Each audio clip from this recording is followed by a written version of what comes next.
Puksaan edition ang magaganap sa Miss Universe Philippines 2025 competition kung saan magtatagisan ang mga veterana at ang mga pinakamalalakas na bagong kandidata sa Miss Universe Philippines.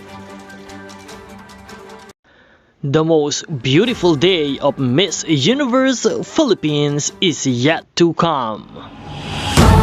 Now 2204, your pageant vlogger host.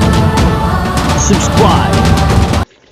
Magandang araw Pilipinas and good day pageant lovers. Sa pag-anunsyo nga ng pagkumpirma ng pagsali ni Maria Atisa Manalo bilang Miss Universe Philippines Quezon Province, kasama ang mga naglalakasan at mga veteranang mga beauty pageant contestant na lalahok sa Miss Universe Philippines, ay talagang magiging puksaan ang mga kaganapan dito sa Miss Universe Philippines 2025 competition.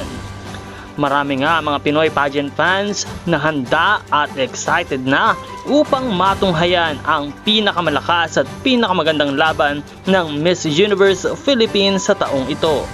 Kaya naman po patuloy tayong umantabay at patuloy nating abangan ang pinakamalakas at pinakamagandang laban ng Miss Universe Philippines na magaganap ngayong taon.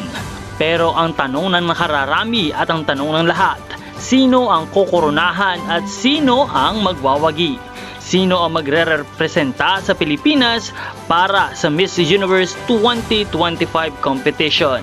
Ngayong taon ang pinakamahalaga at pinakamalakas para sa Pilipinas at kung sino ang tatanghalin. Kaya patuloy na mag-subscribe sa channel na ito para sa lahat ng mga updates. Maraming salamat sa iyong panonood at maraming salamat sa iyong pag-subscribe. Magkita po tayong muli sa susunod na video. This is Nel2204, your pageant vlogger host.